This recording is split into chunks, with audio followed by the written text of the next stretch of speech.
성경 보겠습니다. 하나님의 말씀은 요한계시록 13장 1절에서부터 10절 말씀까지 다 같이 한 목소리로 읽겠습니다. 요한계시록 13장 1절에서부터 10절. 내가 보니 바다에서 한 짐승이 나오는데 뿔이 10이요 머리가 7이라. 그 뿔에는 10 왕관이 있고 그 머리들에는 신성 모독하는 이름들이 있더라. 내가 본 짐승은 표범과 비슷하고 그 발은 곰의 발 같고 그 입은 사자의 입 같은데 용이 자기의 능력과 보좌와 큰 권세를 그에게 주었더라. 그의 머리 하나가 상하여 죽게 된 것 같더니 그 죽게 되었던 상처가 나음에 온 땅이 놀랍게 여겨 짐승을 따르고 용이 짐승에게 권세를 주므로 용에게 경배하며 짐승에게 경배하여 이르되 누가 이 짐승 같으냐 누가 능히 이와 더불어 싸우리요 하더라. 또 짐승이 과장되고 신성 모독을 말하는 입을 받고 또 42달 동안 일할 권세를 받으니라. 짐승이 입을 벌려 하나님을 향하여 비방하되 그의 이름과 그의 장막 곧 하늘에 사는 자들을 비방하더라. 또 권세를 받아 성도들과 싸워 이기게 각 족속과 백성과 방언과 나라를 다스리는 권세를 받으니 죽임을 당한 어린 양의 생명책에 창세 이후로 이름이 기록되지 못하고 이 땅에 사는 자들은 다 그 짐승에게 경배하리라. 누구든지 귀가 있거든 들을지어다. 사로잡힐 자는 사로잡혀 갈 것이요 칼에 죽을 자는 마땅히 칼에 죽을 것이니 성도들의 인내와 믿음이 여기 있느니라. 아멘. 우리는 이제 계시록 13장으로 갑니다. 계시록 12장과 13장이 자연스럽게 연결되어지고 있습니다. 여러분, 계시록 12장에 등장하는 등장인물 용, 그리고 누가 있습니까? 여자, 그리고 여자가 낳은 아이가 있습니다. 여기서 아이는 누구입니까? 5절에 보니까 12장 5절 여자가 아들을 낳으니 이는 장차 철장으로 만국을 다스릴 남자라. 그 아이를 하나님 앞과 그 보좌 앞으로 올려가더라. 그렇게 이야기합니다. 그래서 성경학자들은 하나님 보좌 앞으로 올라가신 예수 그리스도가 바로 여자가 낳은 아들이다. 그렇게 이야기하고 여자는 바로 그리스도를 태동케 한 구약의 교회요. 또 그리스도를 낳은 신약의 교회를 여자라고 말하며 용은 바로 이 교회를 핍박하는 사단의 대표적인 표현이다라고 그렇게 말씀을 드렸습니다. 그래서 천상에서 전쟁에서 지은 이 사단은 어떻게 됐습니까? 12장 13절에 보니까 자기가 땅으로 내쫓긴 것을 보고 남자를 낳은 여자를 박해하는지라 그렇게 이야기합니다. 그러니까 여러분 지금 사단이 하늘에서부터 어떻게 됐어요? 땅으로 떨어졌습니다. 여러분 저와 여러분들의 싸움은 어떤 싸움이에요? 이긴 싸움을 하고 있는 것입니다. 믿습니까? 머리 대신 그리스도께서 승리자로 계시고 우리는 그분을 따라 영광스러운 하나님의 나라로 천성을 향하여 가는 참된 주의 군사요, 주의 백성임을 믿습니다. 근데 여러분, 이렇게 하나님께서 이 여자를 보호하고 큰 독수리의 두 날개를 받아 광야로 가서 이 여자를 보호하니까 이 용이 결국 어떻게 합니까? 남은 자손들을 곧 박해합니다. 남은 자손들은 계명을 지키며 예수의 증거를 가진 자들, 즉 철저한 신앙인들을 남은 자들이다 그렇게 이야기합니다. 그러면서 여러분 12장 마지막 절 마지막 부분에 이 용이 어디에 서 있습니까? 더불어 싸우려고 이제 바다 모래 위에 서 있더라 이렇게 돼 있죠. 바다 모래 위라고 하는 것은 바다의 곁에 있는 모래사장을 의미하는 것이죠. 그러니까 여러분 바다에 가보셨죠? 바다에서 모래 위에서 바다를 보신 적이 있죠? 지금 여러분 용이 그러고 있는 것이에요. 그러니까 여러분 지금 13장으로 넘어가면서 이제 이 용의 하수인들이 등장을 합니다. 13장 1절을 보니까 내가 보니 바다에서, 이제 바다 곁에 모래에 서 있는 용에게 등장하고 있는 또 다른 짐승이 있습니다. 바다에서 한 짐승이 나오는데 뿔이 10이요 머리가 7이라. 그 뿔에는 10왕관이 있고 그 머리들에는 신성모독하는 이름들이 있더라. 그렇게 이야기합니다. 신성모독하는 이름들이 있다라는 것이에요. 그러니까 여러분, 자연스럽게 요한계시록 12장에서 이 마지막 이 용이 결국 바다 모래 위에 서 있는데, 바다 모래 위에 서 있는 이유가 무엇이에요? 그 용과 더불어서 하나님의 참 백성들을 괴롭히기 위해서 한 짐승을 기다리고 있는 것입니다. 근데 이 한 짐승이 어디서부터 나오는 것이에요? 바다로부터 나오고 있는 것입니다. 그리고 여러분, 이 11절을 한번 더 보겠습니다. 13장 11절. 11절에 보니까 내가 보매 또 다른 짐승이 땅에서 올라오니 어린 양같이 두 뿔이 있고 용처럼 말을 하더라. 이렇게 이야기합니다. 그러니까 지금 13장 1절에는 바다에서 한 짐승이 나오고 13장 11절에서는 땅에서 한 짐승이 올라오는 것이에요. 그래서 지금 이 12장, 13장을 중심으로 해서 삼위일체 하나님을 비유적으로 거짓된 모조품으로 등장하는 사단의 삼위일체가 등장하고 있는 것입니다.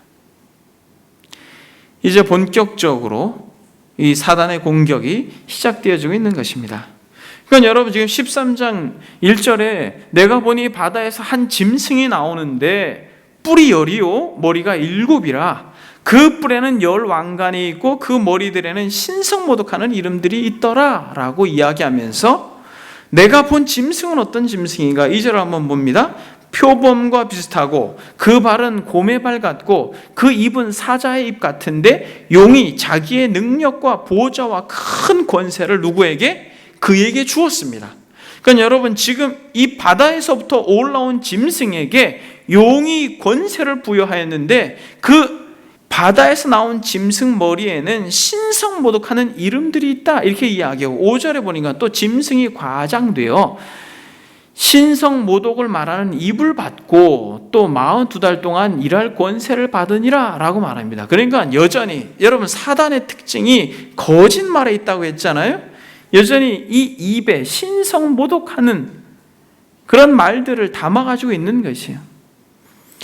그러면서 7절에 보니까 또 권세를 받아 성도들과 싸워 이기게 되고 각 족속과 백성과 방언과 나라를 다스리는 권세를 받았습니다. 그래서 죽인 당하신 어린 양의 생명책에 이 기록되지 않는 이 땅에 사는 모든 자들이 그 짐승에게 경배를 합니다. 용에게 권세를 받아서 짐승에게 경배하는데, 여러분, 지금 이 본문에서 말하고 있는 바다에서 한 짐승이 나왔는데 이 한 짐승이 누구입니까? 여러분, 이 한 짐승이 누구예요? 성경을 여러분들이 혹시 많이 읽으신 분들은 이 요한계시록 13장 1절, 2절을 읽으면서 반드시 연결되어지는 이 구약 성경의 본문이 있습니다. 여러분, 어디 것 같아요? 바로 이 구약 성경의 이 말씀과 비교해 볼 때에 우리는 이 본문에서 말하는 바다에서 나온 짐승이 누구인지 우리는 알게 됩니다. 다니엘서 몇 장? 성경을 한번 보겠습니다. 다니엘서 7장. 다니엘서 7장에 보게 되면 다니엘이 꿈을 꾸면서 환상을 받게 됩니다. 여러분, 다니엘서 7장, 바벨론 벨사살 왕 원년에 다니엘이 그의 침상에서 꿈을 꾸며 머릿속으로 환상을 받고 그 꿈을 기록하며 그 일의 대략을 진술하니라. 다니엘이 진술하여 이르되 내가 밤에 환상을 보았는데 하늘에 내 바람이 큰 어디로? 바다로 몰려 불더니, 여러분 3절에 보니까 큰 짐승 넷이 바다에서 나왔는데. 어때요, 여러분? 동일하죠? 여러분, 지금 계시록 이 13장 1절 2절의 말씀을 여러분들이 이 다니엘서 7장에 나와 있는 이 다니엘의 꿈속에서 본 환상에서 중첩되어지는 것을 여러분들이 한번 발견해 보세요. 지금 뭐가 중첩됐습니까? 바다에서 나온 짐승. 동일하죠? 바다에서 나왔습니다, 짐승이.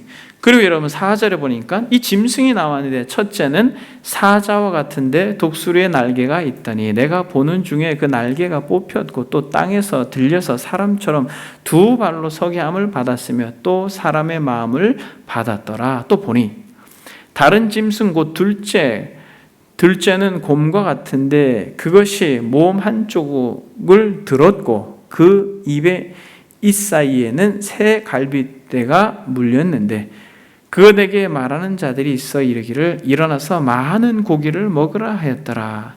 그 후에 내가 또 본즉 다른 짐승 곧 표범과 같은 것이 있는데 그 등에는 새의 날개 넷이 있고 그 짐승에 또 머리 몇 개? 넷이 있으며 권세를 받았더라. 여러분, 지금 이 4절부터 6절까지는 무엇과 지금 계시록이 동일합니까? 바다에서 나온 짐승, 그 바다에서 나온 짐승이 어떤 모양이라고 계시록에서 이야기하고 있어요. 13장 2절에 보니까 내가 본즉 그 짐승은 표범과 비슷하고 그 발은 곰의 발 같고 그 입은 사자의 입 같은데, 보세요. 이 바다에서 나온 짐승의 모양이, 입과 발과 이 모양들이 지금 이 다니엘의 환상 가운데 등장하고 있는 바닷속에서 나온 이 짐승들과 똑같습니다. 사자, 곰, 표범. 그렇죠, 여러분? 그리고 여러분, 지금 여기서 7절 한번 더 봅니다. 내가 밤 환상 가운데에서 그 다음에 본 넷째 짐승은 무섭고 놀라우며 또 매우 강하며 또 쇠로 된 큰 이가 있어서 먹고 부서뜨리고 그 나머지를 발로 밟았으며 이 짐승은 전에 모든 짐승과 다르고 또 10뿔이 있더라. 여러분, 지금 이것에서 또 4절부터 7절까지 이 계시록에서 용과 더불어서 이 하수인으로 등장한 바다에서 나온 짐승과 무엇이 똑같습니까? 뿔이 10개요. 머리가 여러분 7이에요. 이 네 짐승 가운데 이 표범은 머리가 몇 개예요? 4개죠. 그리고 다른 짐승들의 머리의 수를 합치면 7이 되는 것입니다.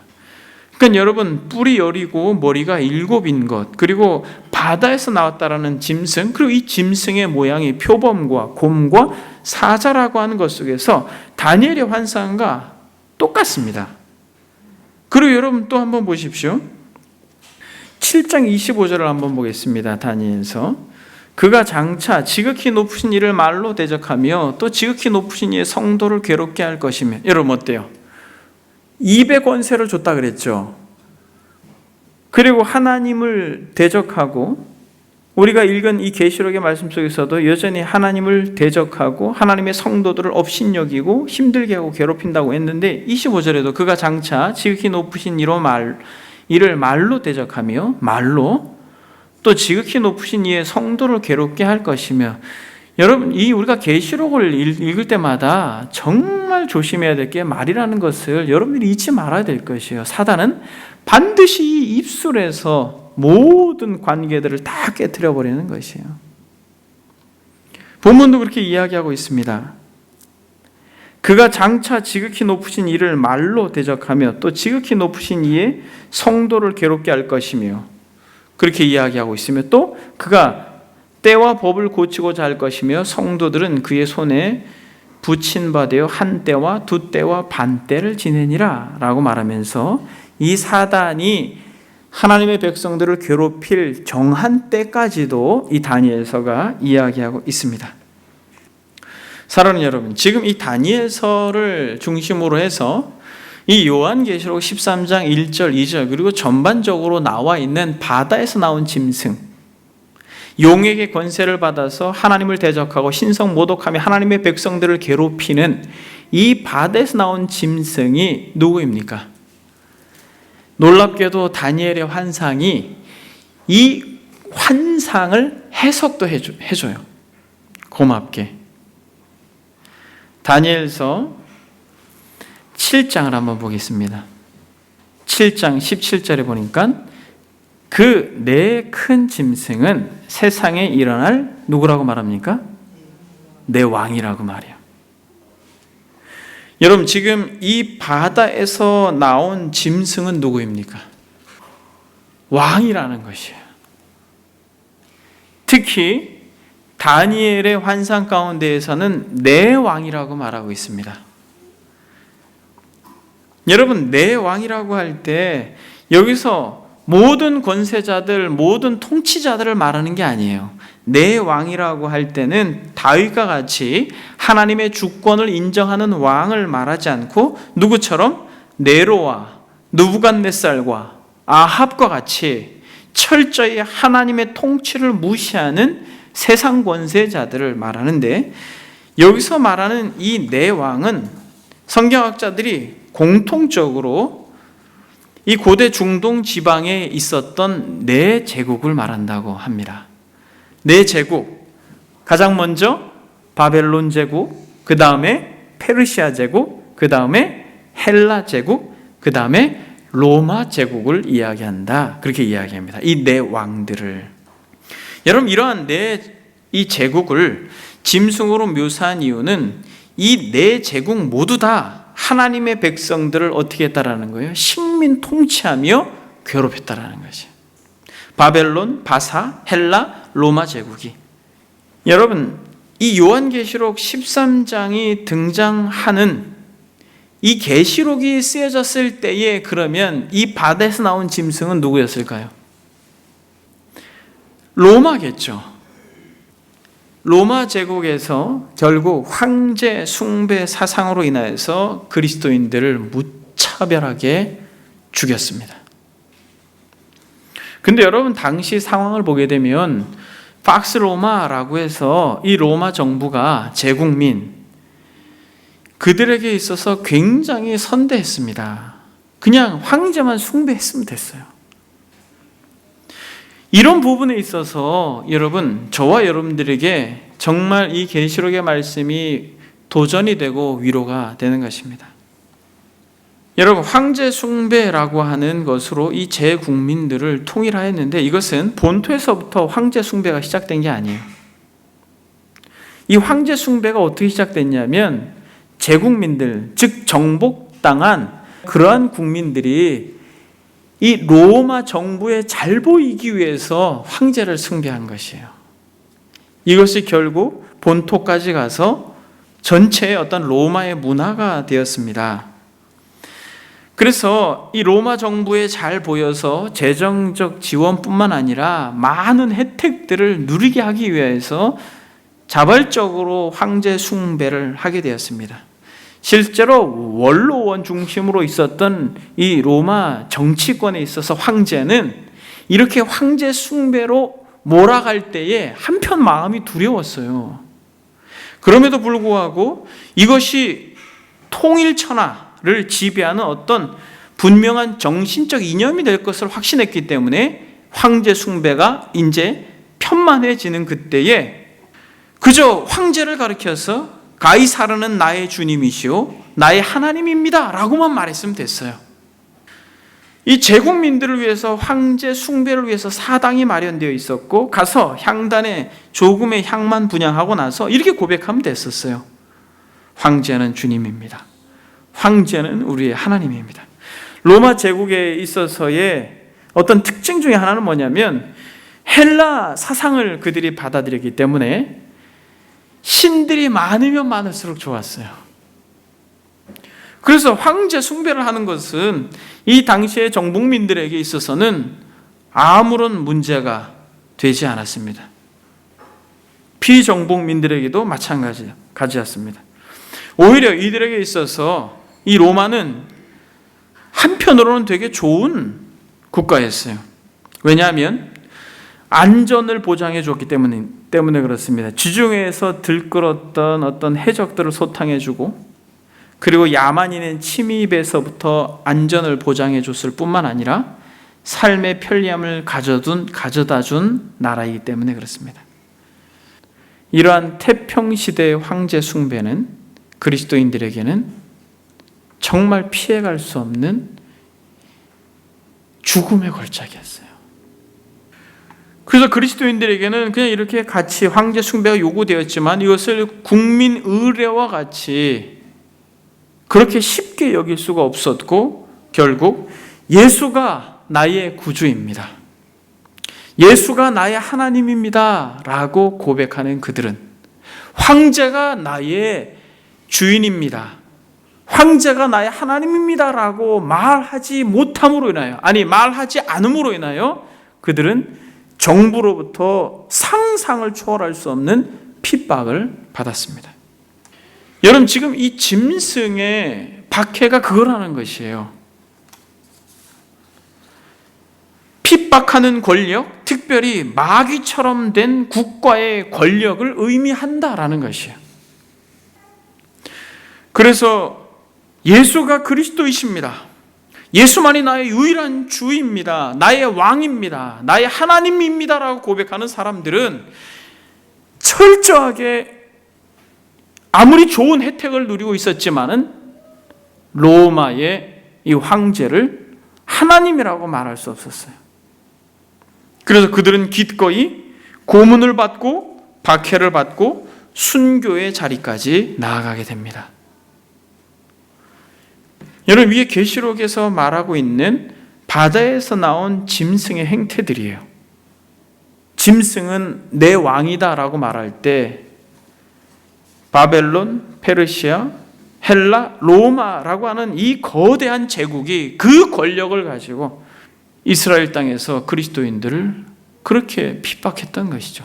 특히 로마 시대는 더했습니다만, 그래서 히브리서 기자는 이렇게 고백합니다. 그 당시의 고난의 상황을 히브리서 10장을 한번 보겠습니다. 히브리서 10장 32절을 한번 같이 읽어보겠습니다. 32절부터 39절까지 히브리서의 전반적인 내용이 예수 그리스도를 믿음으로 인하여서 가지는 어려움들을 묘사하고 있습니다만, 히브리서 10장 32절 39절, 전날에 너희가 빛을 받은 후에 고난의 큰 싸움을 견디어낸 것을 생각하라. 여러분, 빛을 받은 후라고 하는 건 뭐예요?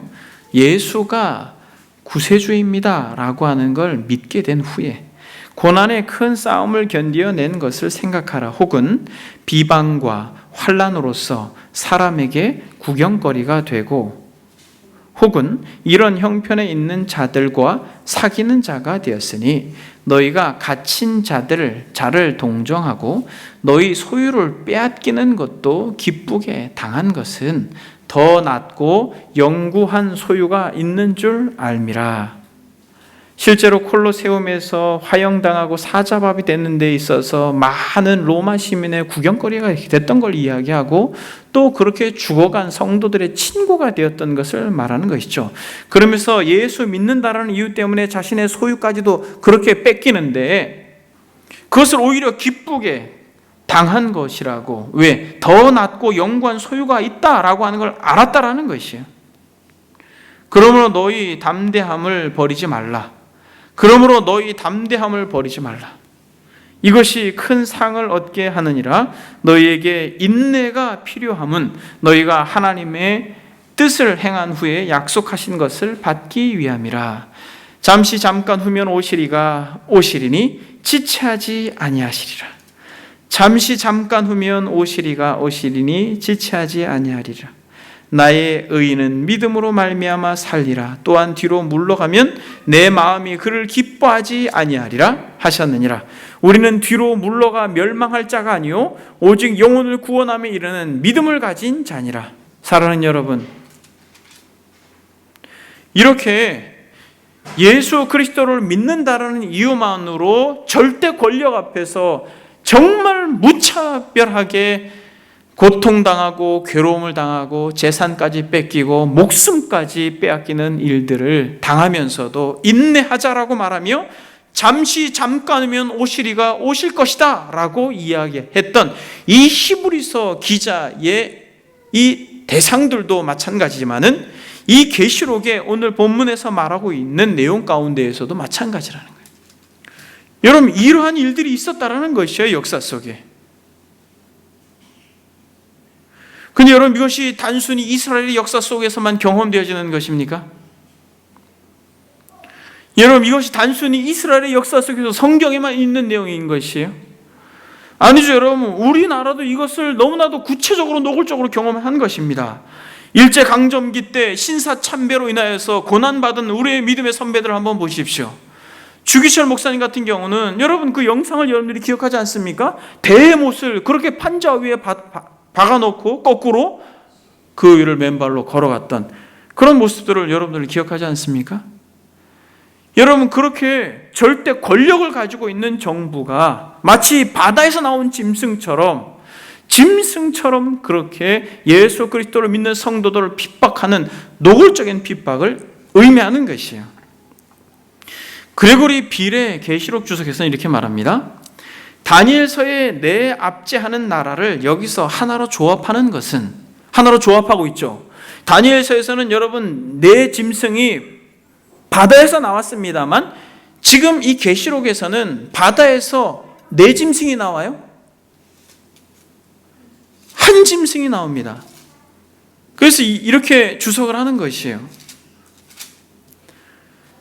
바다에서 한 짐승이 나오는데 뿔이 여리요 이렇게 이야기하는데, 여기서 뿔은 권세를 말하겠습니다만 다니엘서에 내 압제하는 나라를 여기서 하나로 조합하는 것은 단순히 1세기 로마의 극단적인 권력만을 상징하는 것이 아니라 압제적인 짐승의 초시간적인 권력도 상징하는 것으로 보입니다.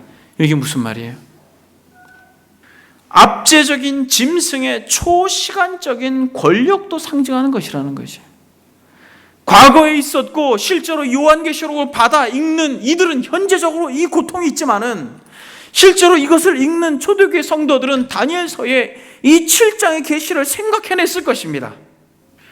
그래서 과거에 짐승으로 인하여 고통받았던 우리의 믿음의 선배들을 생각했겠습니다만, 그리고 계시록의 이 당사자들은 이것을 읽으면서 현지적으로 로마의 압제에서 고통받으며 괴로움으로써 궁극적으로 이 계시록을 읽으면서 세상 나라가 망하고 하나님의 나라가 승리할 것을 그렇게 확신하면서 이 말씀으로 위로를 받았겠습니다만, 이 네 짐승을 하나로 통합한 것은 이 짐승의 압제, 이 권력자들이 가지는 절대적인 이 핍박이 초시간적 권력으로도 상징성을 가지고 있다는 거예요. 무슨 말이에요? 앞으로도 이럴 일이 있다는 것이에요. 다니엘 7장의 네 짐승의 나라가 수백 년에 걸쳐 그랬던 것처럼 1세기에 지배권을 가진 제국 또한 계시록 17장 10절에 보면, 여러분 계시록 17장을 한번 보겠습니다. 계시록 17장까지 가려면 시간이 좀 걸리기 때문에 17장 10절, 11절을 보게 되면, 또 7왕이라 5은 망하였고 하나는 있고 다른 하나는 아직 이르지 아니하였으나 이르면 반드시 잠시 동안 머무르리라. 전에 있었다가 지금 없어진 짐승은 8째 왕이니 7째 중에 속한 자가 그가 멸망으로 들어가리라. 무슨 말이에요? 지금 계시록 17장에는 그런 땅에서 나온 짐승과 같은 그렇게 사단의 종으로서 짐승 노릇하고 있는 이런 권세자들이 지나간 것도 있지만 어떻게 한다라는 거예요? 앞으로도 올 수 있다라는 것입니다. 여러분, 이것이 단순히 성경에만 국한된 것이 아니라 저와 여러분들이 살고 있는 이 대한민국에서도 이런 일이 있을 수 있다라고 하는 것을, 앞으로도 역사의 순간에 이런 일이 있을 수 있다라는 것을 그레고리 빌이라고 하는 탁월한 주석가는 이 짐승을 하나로 통일시킨 것을 통하여서 이렇게 주석하고 있는 것입니다. 다니엘서 7장에 비추어 보면 로마 제국은 많은 세기를 넘어서 역사가 결말에 달할 때까지 하나님의 백성을 압제하는 모든 세상 권력을 표상한다라고 말합니다. 로마 제국 배후에 있는 악한 영도, 구약 성경에서 바다 짐승이 단순히 나라들을 억압하는 것이 아니라 그 배후에 있으면서 수백 년에 걸쳐 존속되는 연속적인 세상 제국에서 표출되는 영적인 악의 구조를 상징하는 것과 똑같이 자기를 따르는 다른 세상 세력을 지배할 것이다. 무슨 말이에요? 수백 년에 걸쳐 존속되어지는 연속적인 세상 제국에서 표출되는 영적인 악의 구조를 상징한다라고 말합니다. 여러분, 지금도 이슬람권에서 가지는 권세자들이 노골적으로 교회에 불을 지르고 목사들을 핍박하고 몽둥이로 쳐서 죽이는 일들이 지금도 벌어지고 있는 것이. 근데 그것을 공인해요. 길거리에서 그러고 있는데 누구도 제지하지 않습니다. 공권력이. 공산국가에서도 여전히 이런 일들이 벌어지고 있는 것이죠. 이것은 과거에 헬라 시대 때만 있었던 것이 아니라, 로마 시대 때만 있었던 것이 아니라 여전히 지금도 이 짐승들이 바다에서 나와서 이 용에게 권세를 받아 계명을 지키며 예수를 증거하는 자들을 향하여서 여전히 지금도 이러한 말할 수 없는 핍박을 자행하고 있다는 사실을 여러분, 우리는 잊지 말아야 할 것입니다. 사랑하는 여러분, 이렇게 국가 권력 가운데 노골적으로 사단의 수하에서 정말 하나님의 나라를 대적하고 하나님의 이름을 더럽히며 하나님의 백성들을 참으로 무차별하게 핍박하는 일들이 지금도 벌어지고 있다는 사실을 알고 우리는 바울이 권면했던 것처럼 이 나라, 이 민족을 위해서, 많은 위정자들을 위해서 기도해야 할 것입니다. 여러분, 지금 첫 번째, 이 바다에서 나온 한 짐승은 누구라고 말씀드렸습니까? 지금까지의 말씀 속에서 핍박하는 권력, 특별히 마귀처럼 된 국가 권력을 의미한다 라고 말씀드렸습니다. 역사 속에 히틀러도 그러한 인물 중에 한 인물이었습니다만, 여러분, 또 본문에서 보게 되면 이 바다에서 나온 짐승은 또 어떤 존재입니까? 말씀 서두에 제가 여러분들에게 간단하게 언급했던 것처럼 바다에서 나온 이 짐승은 거짓 그리스도예요. 거짓 그리스도. 오늘 본문은 이렇게 박해하는 용, 그리고 바다에서 나온 짐승, 그리고 11장에 내가 보면 또 다른 짐승이 땅에서 올라오니 라고 말했듯 땅에서 올라오는 짐승, 이렇게 해서 용과 바다에서 나온 짐승과 땅에서 나온 짐승, 이 셋이 삼위일체를 이루고 있다는 것이. 하나님께서 하나님의 형상으로 그 아들을 이 땅에 보내주시고 성령으로 말미암아 하나님의 나라를 역사 속에 이루어 가시는데, 아주 동일하게 이 사단은 그러한 권세의 조직을 가지고 이 땅에 아주 깊숙이 스며들어서 하나님을 경배하는 그것을 돌이켜서 사단을 숭배하게 한다라고 하는 것을 이 계시록이 말하고 있다는 거예요. 여러분, 그런 사람들을 만나보셨어요, 여러분? 저는 무신론자입니다. 저는 신의 존재를 믿지 않아요. 여러분, 그런 사람들을 만나봤죠? 여러분, 그들이 무신론자가 아니에요. 나는 신의 존재를 믿지 않습니다 라고 말하지만은 마치 더러운 물을 토해낸 것처럼, 용이 토해냈다 했잖아요. 이 세상 정신 가운데 흘러가고 있는 이 사단의 정신의 지배를 받아 모두 사단에게 무릎을 꿇고 그를 숭배하고 있는 겁니다. 무신론자는 없는 거예요. 하나님을 경배하든지 사단에게 무릎을 꿇었든지 둘 중에 하나예요, 여러분. 그래서 여러분, 지금 바다에서 나온 짐승은 거짓 그리스도라는 것이에요. 용은 거짓된 성부를 말하고, 바다에서 나온 짐승은 거짓된 그리스도를 말하며, 땅에서 나온 짐승은 거짓된 성령을, 그래서 거짓 선지자라고 계시록에서 이야기를 합니다만, 이런 거짓된 삼위일체를 말하고 있는 것이에요.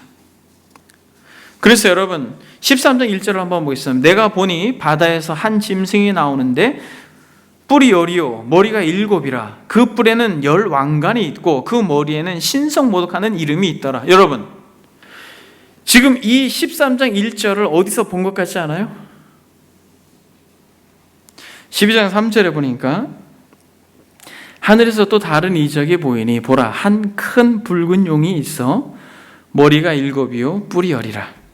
그 여러 머리에 7 왕관이 있는데 그 꼬리가 하늘의 별 3분의 1을 끌어다가 땅에 던지더라. 용이 해산하려는 여자 앞에서 그가 해산하면 그 아이를 삼키려고 하더니. 기억나시죠? 지금 누구를 흉내내고 있어요? 누구의 형상을 담아내고 있습니까? 아니, 바다에서 나온 짐승이 누구를 흉내내고 있어요? 용을 흉내내고 있죠. 그래서 바다에서 나온 짐승은 용의 형상을 담아내고 있습니다. 여러분, 예수 그리스도는 친히 자신을 누구라고 말했어요? 그리스도는 하나님의 형상이다, 그렇게 이야기하셨습니다. 그러니까 지금 23장 1절에서부터 이 8절까지 계속해서 그리스도 그분을 계속해서 비교적으로 자신을 묘사하고 있어요. 여러분, 또 한번 보겠습니다. 10개의 관을 쓰고 있죠. 계시록 19장 12절에 보면 그 머리에는 많은 관들이 있다라고 말하면서 그리스도를 묘사합니다. 그리고 그리스도께서는 하나님께 능력과 보호자와 권세를 부여받으셨습니다. 지극히 높은 이름을 부여받으셨어요. 하늘에 있는 자나 땅에 있는 자, 땅 아래에 있는 모든 자들로 그리스도께 무릎을 꿇게 했습니다. 누가? 하나님께서 그러한 권세를, 그러한 능력을, 그러한 보호자에 앉혀주셨습니다. 그런데 여러분, 이 짐승이 용에게로부터 그러한 권세와 능력을 받게 됩니다. 2절에 보니까 내가 본즉 짐승은 표범과 비슷하고 그 발은 곰의 발 같고 그 입은 사자의 입 같은데 용이 자기의 능력과 보호자와 큰 권세를 누구에게? 그에게 주었더라. 이렇게 이야기합니다. 그러니까 지금 여러분 한 절 한 절 모든 절수들이 대부분 그리스도 그분을 묘사하고 있는 내용 그대로 닮아내고 있는 것이에요. 3절에 보니까 그리스도께서 죽으시고 부활하셨습니다만 그의 머리가 하나가 상하여 죽게 된 것 같더니 그 죽게 되었던 상처가 나음에 온 땅이 놀랍게 여겨 짐승을 따르고 그리스도의 죽으심과 부활을 같이 묘사하고 있죠. 어떤 학자는 이것이 창세기 3장 15절에 말하고 있는 뱀의 머리를 상하게 했다라고 하는 것의 또 다른 표현이다라고 이야기를 합니다만 어쨌든 그리스도와 같이 부활을 흉내내고 있는 것이에요. 4절에 보니까 하나님이 경배를 받으시듯 용이 짐승으로부터 경배를 받고 있는 것이에요. 용이 짐승에게 권세를 주므로 용에게 경배하며 짐승에게 경배하여 이르되 누가 이 짐승과 같으냐? 누가 능히 이와 더불어 싸우리요? 하더라. 여러분 보세요. 요한복음 17장에 보니까 아버지가 아들을 영화롭게 하듯 아들이 아버지를 영화롭게 했죠. 이와 마찬가지로 동일하게 그 표현을 쓰고 있는 것이에요. 그리고 7절에 보니까 또 권세를 받아 성도들과 싸워 이기게 되고 라고 말하는데 그리스도는 누구와 싸우고 있습니까? 마귀와 사단과 싸우죠. 그런데 이 짐승은 누구와 싸워요? 성도들과 싸운다고 이야기하고 있는 것이에요. 또 7절에 보니까 그리스도가 나라와 족속과 방언을 다스리는 듯이 짐승도 나라와 족속과 백성과 방언을 다스린다라고 이야기하고 있습니다. 여러분 지금 이러한 사단이 하나님을 흉내내고 있죠. 그래서 여러분 모방하는 것, 흉내내는 것, 여러분 이것은 사단의 영역인 것이에요. 거짓된 것입니다. 하나님을 흉내내고 있는 것이에요. 그리스도를 흉내내고 있는 것입니다. 여러분 이들이 취하는 것은 무엇이에요? 마치 바벨론과 바사와 헬라와 로마 제국과 같이 절대 권력으로 짐승처럼 그렇게 성도들을 핍박하고 괴롭히는 것과 동일하게 어떻게 괴롭히겠다라는 것이에요? 사람들을 미혹함으로써 숭배받고 경배받고 너무 좋아 날뛰게 만들겠다라는 것이에요. 여러분 지금 우리가 계시록을 살필 때 하나님께서 여러분들에게 지혜를 주시길 바랍니다. 여러분 우리가 이 세상 속에 있지만 이 세상에 면면이 흐르고 있는 정신은 철저히 세상, 즉 사단의 이러한 이 경배를 받기를 원하는 정서를 그대로 뿌려놓은 것이에요, 여러분. 그래서 주님을 알지 못하는 이들이 흥분하며 너무너무 좋아하는 것, 그런 것들이 있지 않습니까, 여러분? 여러분, 그것에 덩달아서 여러분들이 같이 흥분하면서 좋아하고 그것에 여러분들의 마음이 심취하게 되면 여러분 동일하게 사단을 숭배하는 자리로 간다라는 거죠. 포이스레스라고 하는 이 계시록 강해자가 있습니다. 그분의 저서에서 이렇게 말합니다. 신격화된 국가는 그들이 굴복하지 않으면 그리스도인들을 죽이겠다고 위협합니다. 그렇죠. 우리가 지금까지 살펴본 것이죠. 신격화된 국가, 로마의 황제를 신으로 만든 그런 국가에서 굴복하지 않으면 그리스도인들은 죽는 것이에요. 죽이겠다 위협합니다. 그러나 짐승의 상징성은 우상 숭배와 관련된 더욱더 미묘한 유혹에도 적용이 됩니다. 탐심. 제가 십계명 하면서 탐심 굉장히 많이 여러분 이야기했잖아요. 탐심뿐만 아니라 이 세상에서 정말 우리로 하여금 흥분하게 하는 많은 것들이 결국 바다에서 나온 짐승이라는 것이에요. 여러분, 이거를 구체적으로 말씀드리면 곤란하겠습니다만 성령께서 여러분들에게 구체적으로 적용하실 수 있는 은혜를 주시기를 소망합니다. 신격화된 국가는 그들이 굴복하지 않으면 그리스도인들을 죽이겠다고 위협합니다. 그러나 짐승의 상징성은 우상 숭배와 관련된 더욱더 미묘한 유혹에도 적용이 됩니다. 민주적인 나라에서 국가는 문자 그대로 숭배를 강요하지 않습니다. 그러나 시민들은 마치 국가가 메시아인 것과 같이 국가를 바라보는 유혹을 받습니다. 국가는 지상 권력의 가장 큰 집합체이므로 모든 악, 곧 경제적, 사회적, 의학적, 도덕적, 심지어는 영적인 악들을 조장하는 단체가 될 수 있습니다. 여러분, 실제로 국가가 의도적으로 죄를 짓도록 조장하지 않습니까? 성평등 이런 것들을 법적으로 제정함으로써 젠더 평등을 이야기하면서 동성연애를 아주 합법적으로 자연스럽게 인정하려고 하는 분위기를 만들어내고 있는 것이에요.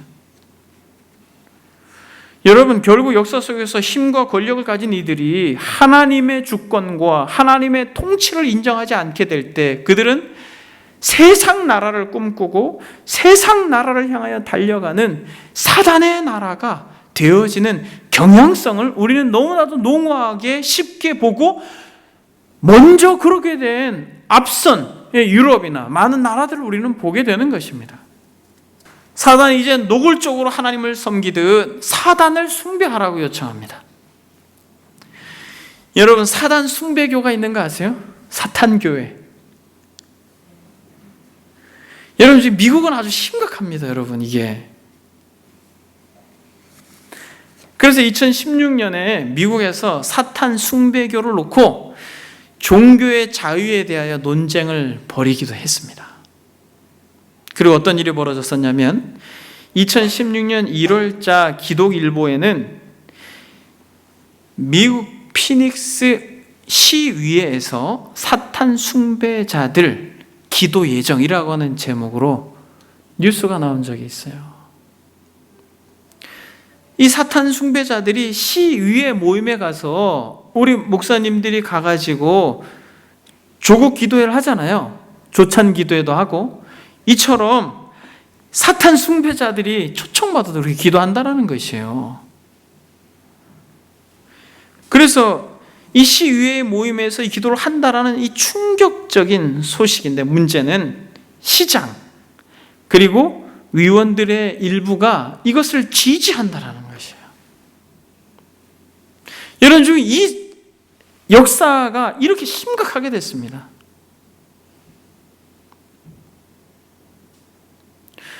바다에서 나온 이 짐승이 가지고 있는 영향력은 저와 여러분들이 생각하는 것보다 훨씬 더 큽니다.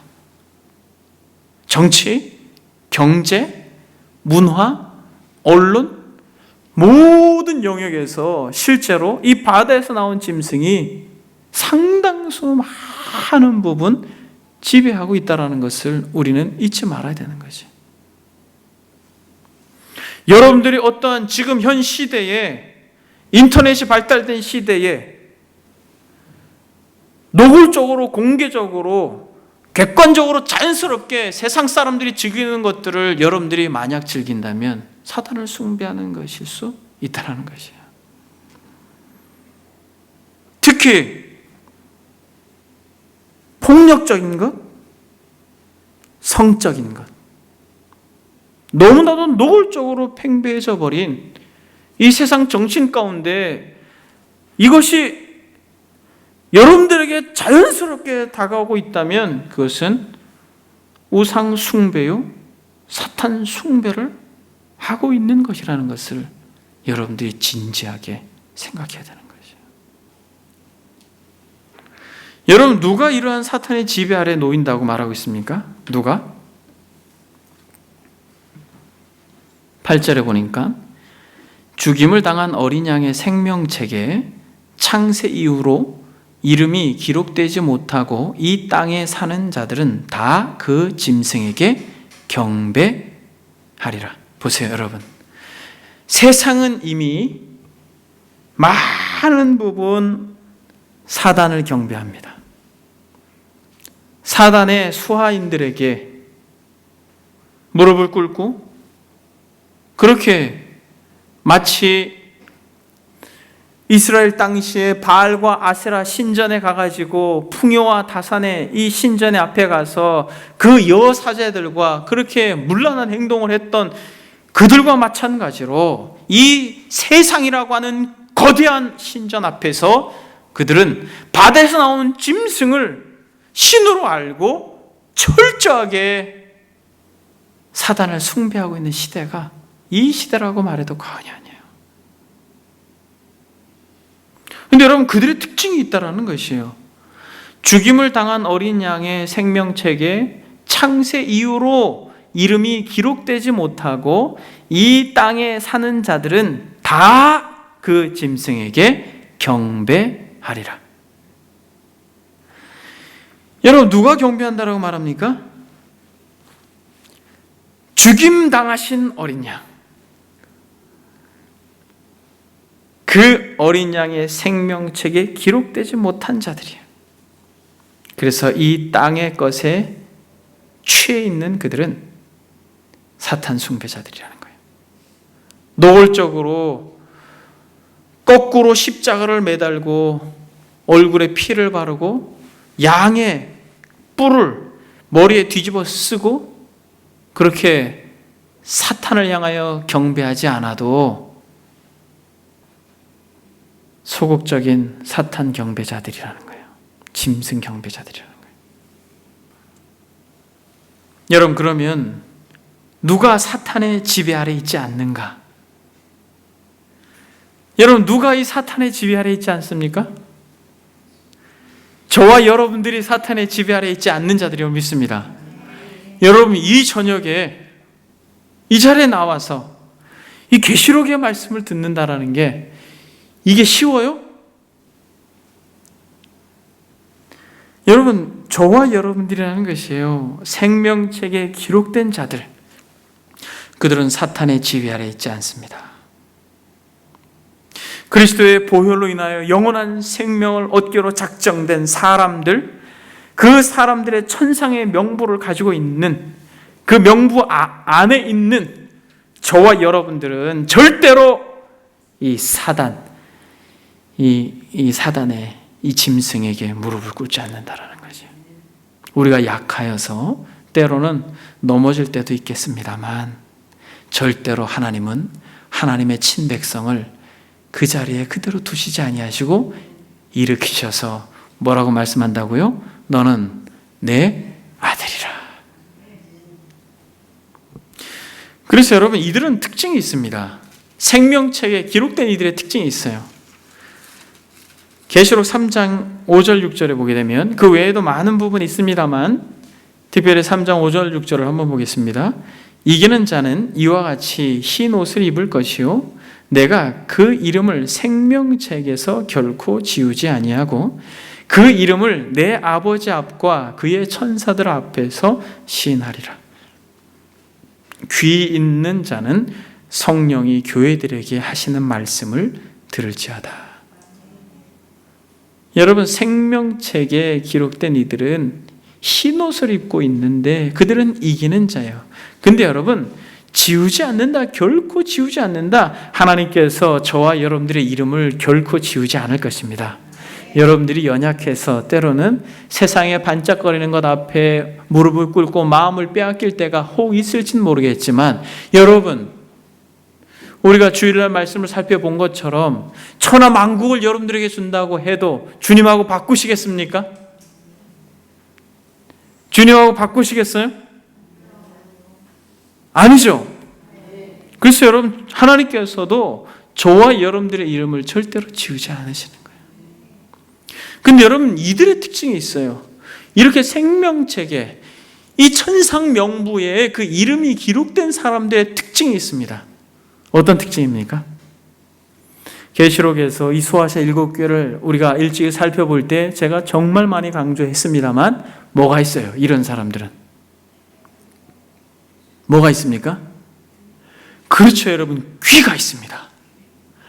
여러분, 귀가 있어요. 육의 소리뿐만 아니라 영의 소리를 들을 수 있는 귀가 있는 것이에요. 귀 있는 자들은 성령이 교회에게 하시는 음성을 들을지어다. 할렐루야. 귀 있는 자들은 성령께서 하시는 음성을 듣는다고 말씀하고 있는 것입니다. 계시록 13장에도 그렇게 이야기하고 있는 것이죠. 누구든지 귀가 있거든 들을지어다. 할렐루야. 계시록 13장 9절에 보게 되면 짐승에게 경배하지 않는 자들은 귀가 있는 자들이에요. 누구든지 귀가 있거든 들을지어다. 여러분, 이것이 생명책에 기록된 자들의 특징이에요. 하나님의 말씀을 들을 때에 기쁜 거예요. 하나님의 말씀을 들을 때에 소망이 되는 것입니다. 아무리 현실이 어렵고 아무리 현실이 힘들어도 하나님의 말씀을 들을 때 다시 한번 살 용기가 생기고 죽음 넘어서 영광스러운 하나님의 나라가 그 말씀 가운데 펼쳐질 때 기쁘고 즐겁고 감격이 되는 것입니다.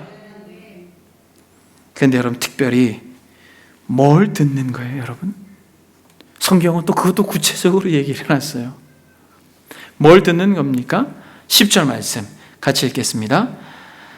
사로잡힐 자는 사로잡혀 갈 것이요 칼에 죽을 자는 마땅히 칼에 죽을 것이니 성도들의 인내와 믿음이 여기 있느니라.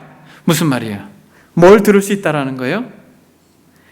여러분, 뭘 들을 수 있다라는 거예요? 이 말씀을 들을 수 있다라는 것이에요. 이 말씀이 무엇입니까? 사로잡힐 자는 사로잡혀갈 것이요 칼에 죽을 자는 마땅히 칼에 죽을 것이니 이 말씀을 들을 수 있다라는 것이에요. 무슨 말입니까? 예수님을 잘 믿어도, 예수님을 정말 사랑해도, 예수님을 자신의 목숨처럼 여겨도 죽을 수 있다라는 거예요. 사로잡혀갈 수 있다라는 거예요. 여러분, 많은 설교자들이 그렇게 말하지 않습니다. 예수님 잘 믿으면 잘 돼야죠. 예수님 잘 믿으면 성공해야죠. 예수님 잘 믿으면 여러분 평탄해야죠.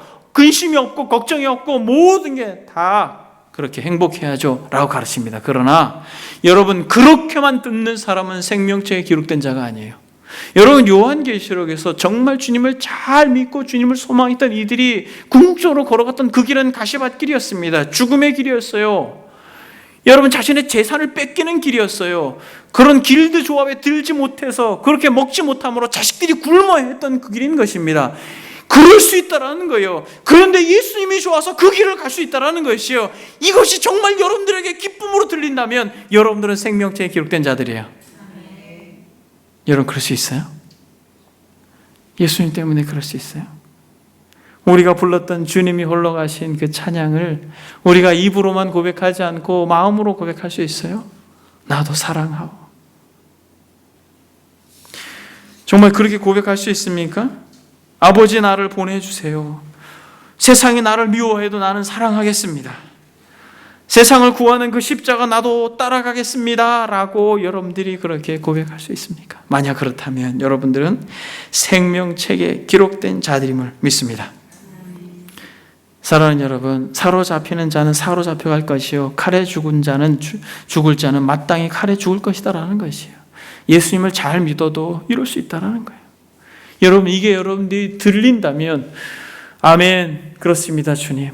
이 땅이 우리의 소망이 아니고 저 영광스러운 나라가 우리의 소망입니다. 제 목에 칼이 들어와도 주님, 저는 자신 없지만은 그러나 주께서 영으로 나에게 힘을 부어주신다면 이 좁은 길을 믿음으로 걸어가길 원합니다.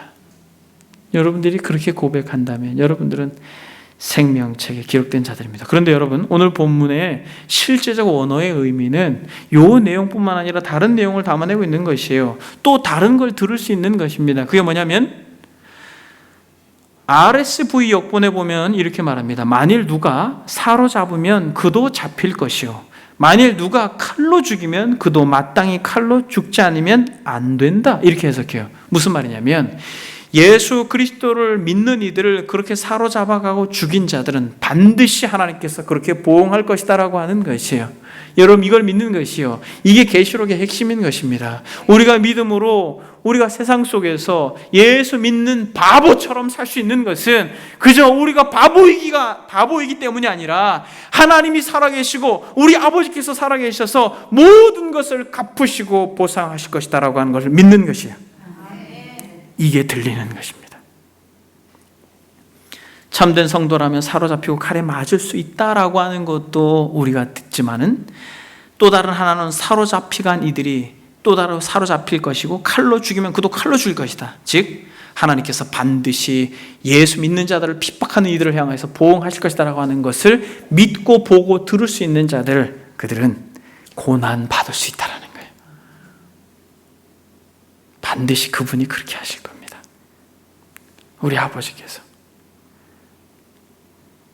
그가 온전히 이 세상의 왕권도 회복하실 그때에 반드시 그가 그렇게 하실 거예요. 이게 계시록의 핵심입니다. 이게 들리는 거예요.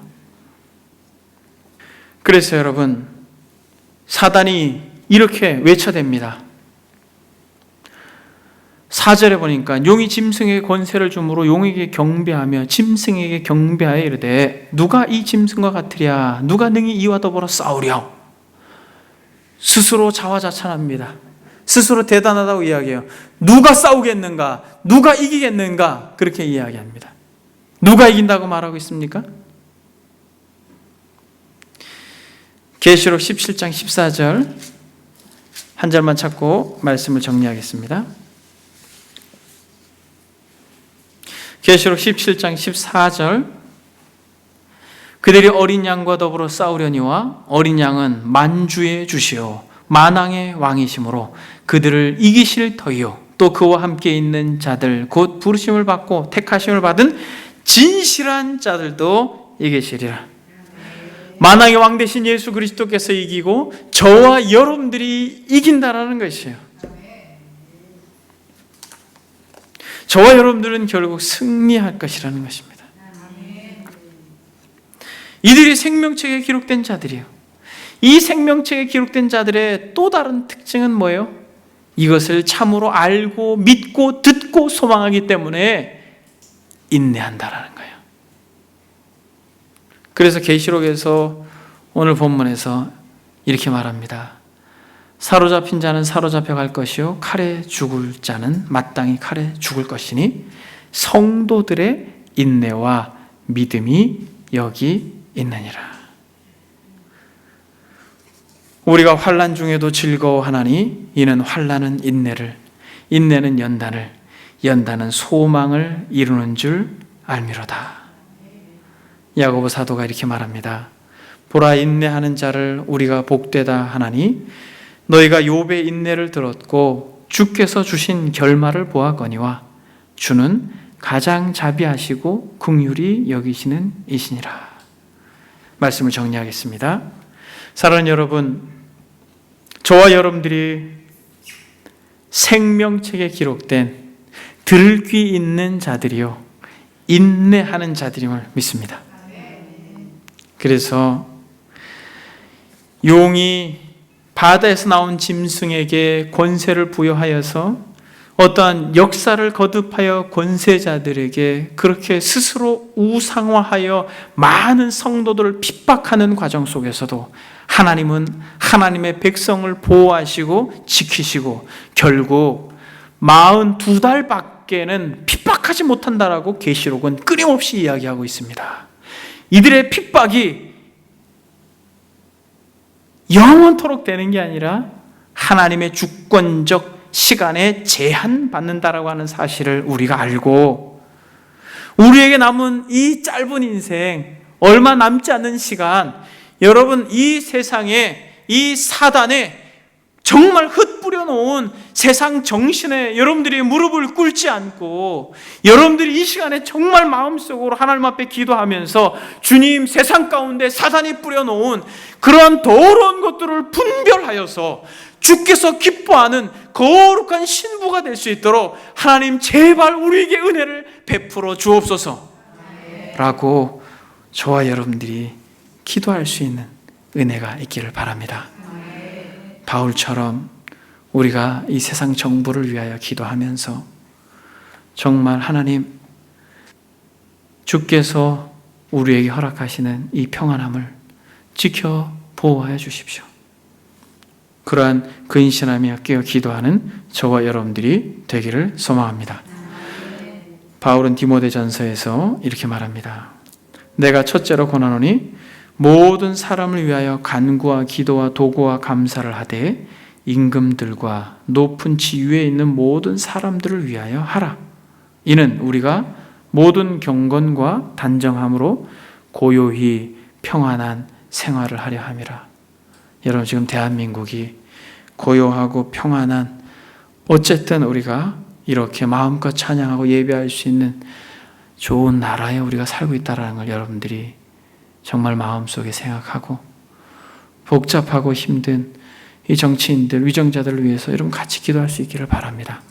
그러한 은혜를 우리가 정말 마음껏 누리는 공동체가 되기를 바랍니다. 여러분, 이 시간에 한번 찬양을 같이 하겠습니다. 주님이 홀로 가신 그 길.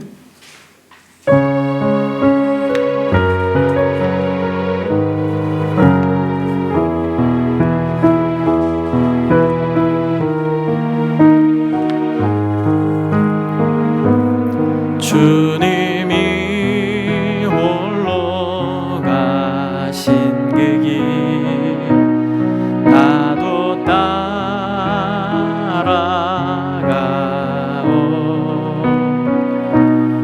모든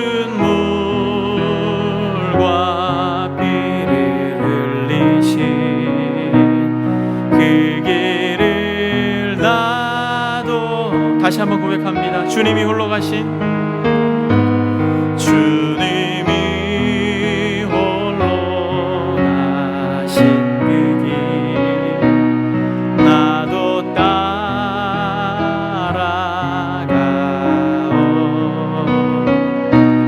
모든 물과 피를 흘리신 그 길을 나도 가오.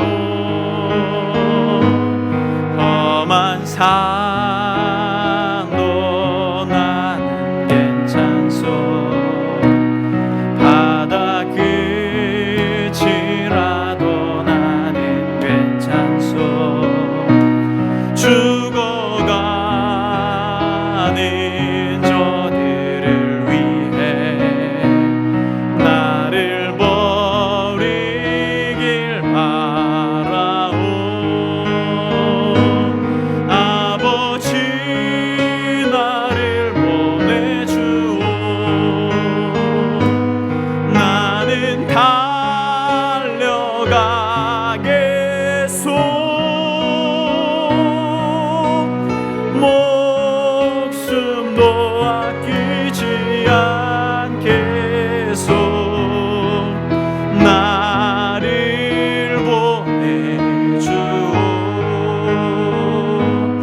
세상이 나를 미워해도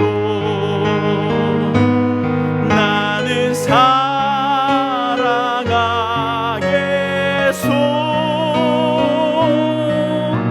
세상을 구원한 십자가 나도 따라가오. 생명을 버리면서까지 나를 사랑한 당신, 이 작은 나를 받아주오. 나도 생명을 버리면서까지, 아멘. 생명을 버리면서까지 나를 사랑한 당신, 이 작은 나를 받아